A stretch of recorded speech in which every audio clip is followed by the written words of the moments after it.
रायगड़ा शिशु मंदिर में उपांतर साहित्यर अस्मिता को नहीं एक आलोचना चक्र अनुष्ठित। रायगड़ा स्थित रामकृष्ण नगर सरस्वती विद्या मंदिर आध्यात्मिक कक्ष उपांतर साहित्यर अस्मिता को एक आलोचना चक्र अनुष्ठित हो जाती। आलोचना चक्र में देशात्मबोधक और आध्यात्मिक कविता पाठ कार्यक्रम अनुष्ठित होता। कार्यक्रम में अतिथि भाव श्रीजुक्त कविराज महाराणा, डाक्टर रतिरंजन दास, ललित मोहन जेना, प्रमोद कुमार महांती और आनंद चंद्र पंडा मंचासीन थे। उक्त कार्यक्रम में उपस्थित अतिथि मानक मानपत्र सह उत्तर दी संबर्धना कर कार्यक्रम मंच को श्रीमती सस्मिता मिश्र और प्रदीप नायक परिचालना करथिबा देखिबाक मिलिछि। कार्यक्रम में कविता पाठर अतिथि थे श्रीजुक्त सदाशिव राजगुरु। एही कार्यक्रम में संचालन करथिले श्रीमती पद्मिनी मिश्र और महेश्वता पाणिग्राही। जयदेव सेठी श्री जयदेव सेठी उक्त कार्यक्रम नक्शांकन करने सह धन्यवाद अर्पण करथिले। रायगड़ा जिला प्रतिनिधि बालाब गौरीशंकर राव की रिपोर्ट, भारत ऑनलाइन टीवी। आज कार्यक्रम विषय कहे मो ना जयदेव सेठ। आज कार्यक्रम है उपांतरे साहित्यर अस्मिता आलोचना चक्र। से आलोचना चक्र साहित्यर भाषार धर्म संस्कृति परंपरार ऐतिह्यर समृद्धि पाई एक प्रयास मात्र। आज कार्यक्रम में आमर मुख्य अतिथि मान थे, मुख्य वक्ता थे।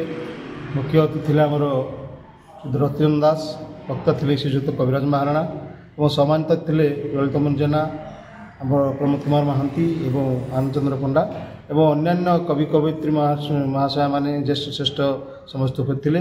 निज निजर परिचय प्रदान पर दीप प्रज्वलन पर प्रारंभ संगीत पर जमी यथानीति विधि व्यवस्था अनुसार कार्यक्रम होता और कार्यक्रम पर आमर कवि कवयित्री माने निजर स्वरचित केवल कविता पाठ करते।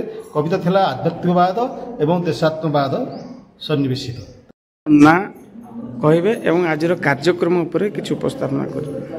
मो ना श्रीमती पद्मिनी मिश्र, मोर साधना होची शिक्षकता। आज आमर आलोचना होची उपांतरे साहित्यर अस्मिता। आम होची उपांत अंचल, ए रायगड़ा अंचल।